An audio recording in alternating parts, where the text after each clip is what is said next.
All right, so let's talk about inserting a chart into a Google Doc.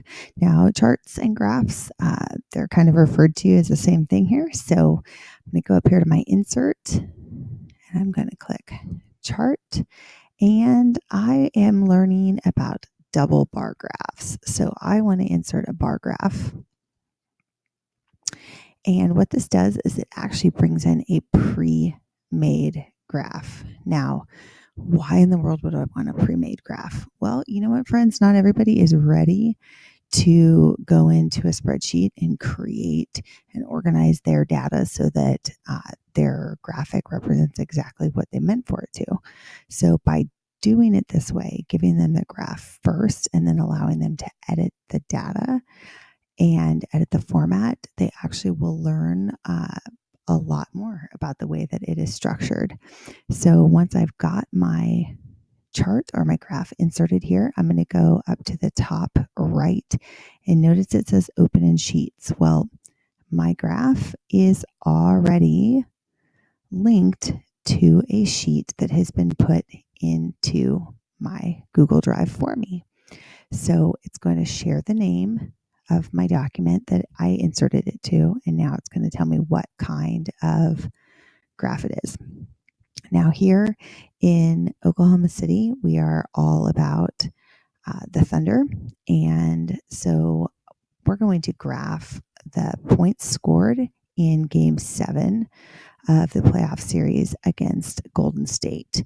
And so I know that by looking at this, I need to make some adjustments here. So first of all, I want to label my bars so that they represent my teams instead of my periods. So that's going to tell me that up here, instead of period 1 and period 2, I'm going to need to type in,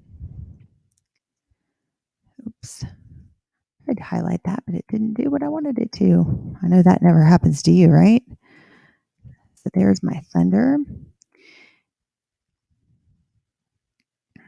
And I can type in Golden State, or I could type in Warriors. All right, now when I do that, I notice down here on my chart that changes. So hey, we're off to a great start. Now, instead of team 1, I want this to say quarter 1. I can use the down arrow to bring me from one section to the next, or I can mouse quarter 2. Computer's going to start acting just a little slow right now. It's like it's thinking really hard. Quarter 3.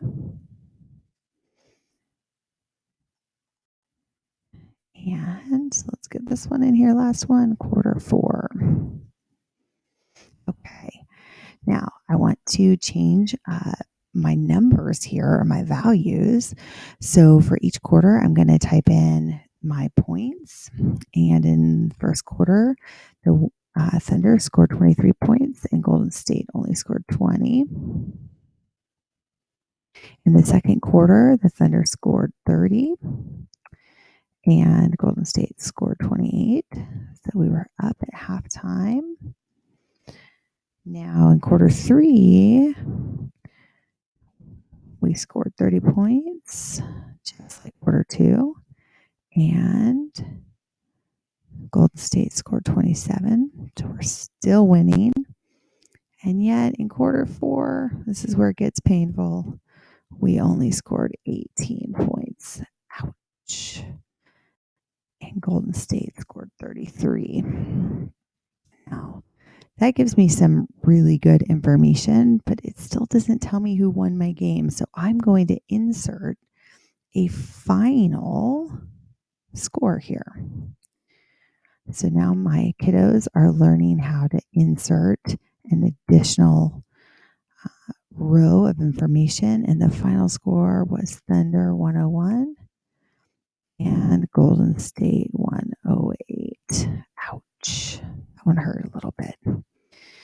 All right. Now, this looks great. I've got my teams. I've got my quarters, my final. I've got my scale here. but there's still a few things that I want to work on. So first of all, I need to definitely change my colors here.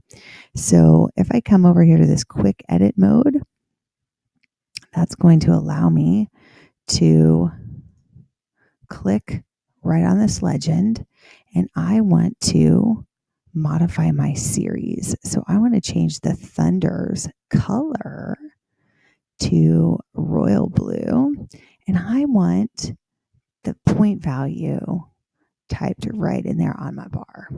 Okay. Now, when I come over here to Golden State, I'm going to right click, go to series and Golden State. I want to change their color to a yellow or a gold color. And I also want to show their value on their bar. So that's done. Good to go there. Everything looks pretty awesome, except, man, scratch my head here because I'm thinking I want to turn it. I'm thinking that I would like to switch my axes here. So how in the world can I do that? Well, up here, I've got this little drop down menu, and I can go to Advanced Edit. And once I've got my Advanced Edit open, there's some different things I can do here. So I could change my background, I could stack, I could, look at that, isn't that cool? Okay, I could reverse, but none of those things are working for me. What I really want to do is change my chart type, because instead of these being represented horizontally, I think I would rather them be represented vertically. So now, with one click of a button, I changed my axes, and I've got my quarters and my final score down here, my scale here to the left. The only thing left to do is to change my title. So I can do that easily by just clicking on it. And I want to say points scored in game 7. And now it says press enter to apply. So I press enter to apply, and there it is. Now, check this out. I click back over to my dock, because remember, that's where I wanted this awesome chart. And if I hit update, it's going to bring my brand new chart over there. Now I can resize it if I want to resize it. I can move it around. And when I'm done, I just click right off of it. And there it is. How awesome is that?